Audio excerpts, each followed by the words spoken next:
Sunday quarterback time. Sean, what a debut for Dylan Raiola. That's our starting point. You know, sometimes you get these high-touted quarterbacks and they don't live up to the billing. He more than did that on Saturday. Yeah, very few true freshmen can do what he did in his opening game at that position, to come in and manage it. Look, he does not look like a freshman.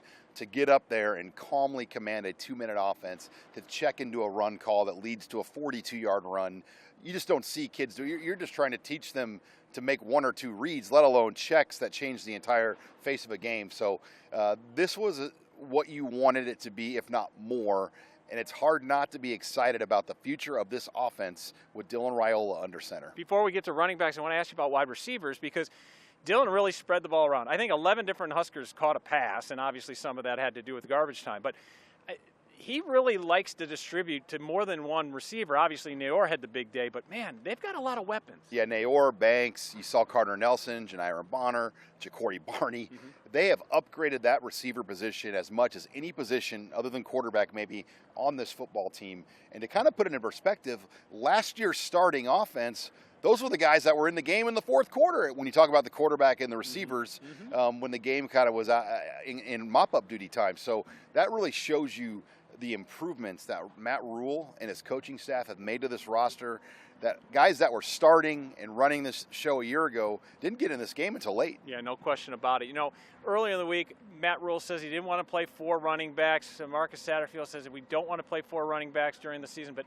at least for one day, it worked out. Yeah, they were able. This is the kind of game where you could do it, and it felt like Dante Dowdell was about to emerge to a 15-carry, right? 120, 130-yard game, had the fumble. He did come back in for at least 1 or 2 plays, did not get another carry after the fumble. But look, we're going to see Dowdell. Like, we'll see him against Colorado. He looked too good at times with what he brought to the table.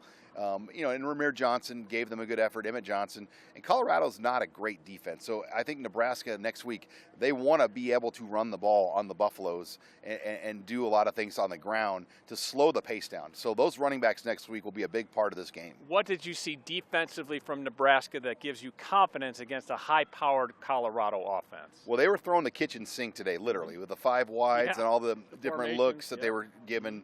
And I thought they were prepared. They looked veteran. They had the one coverage bust, but that's every football game ever. You know, when you're going to see a play like that happens. I thought they were covered, and the key moment was the safety. For the defense to bounce back 7-7, a little bit stressed in that game at that point. After the fumble. And they get the 9-7 change, and then they also get the interception. Those 2 moments really turn the football game. No question about it. All right, how do you handle the hype this week? Just embrace it because it's fun. This is what it's all about. This is why you're at Nebraska for a game and a Saturday like we're going to see next week. Don't try to downplay it. This is going to be a fun week. This is going to be a fun game in the stadium. One of the more memorable scenes that we've seen with Deion Sanders. Will he wear the sunglasses at night? I'm guessing yes. So we'll get the full prime time. But, man, you got to go back to maybe the Miami game, Andy, in 2014, the last time there's going to be this type of anticipation for a home game. And how big was it to get one under your belt at home to kind of work out some of the kinks? This wasn't perfect Saturday, but, man, it was a step in the right direction. Well, and just to take the stress off your starters. Like, think about even Louisiana Tech last year. You had to play your starters the whole way. To take your key guys out in the late third quarter and take the stress off the snaps and then let everybody have fun, you don't understand what that does for the culture of a building, because everybody's like, man, I got in. This is great. I mean, just the feeling that these guys will have when they go back to work Sunday and Monday for Colorado, it's exactly what Nebraska needed. And it's unfortunate they have not been able to win an opener, because these openers, like winning this game the way they did, it just goes so far in building the culture for the rest of the season. Yeah, the Huskers win their first opener in 5 years. Huskers do what they're supposed to do. Colorado did what they're supposed to do. 1-0 Nebraska taking on 1-0 Colorado in prime time here at Memorial Stadium next Saturday.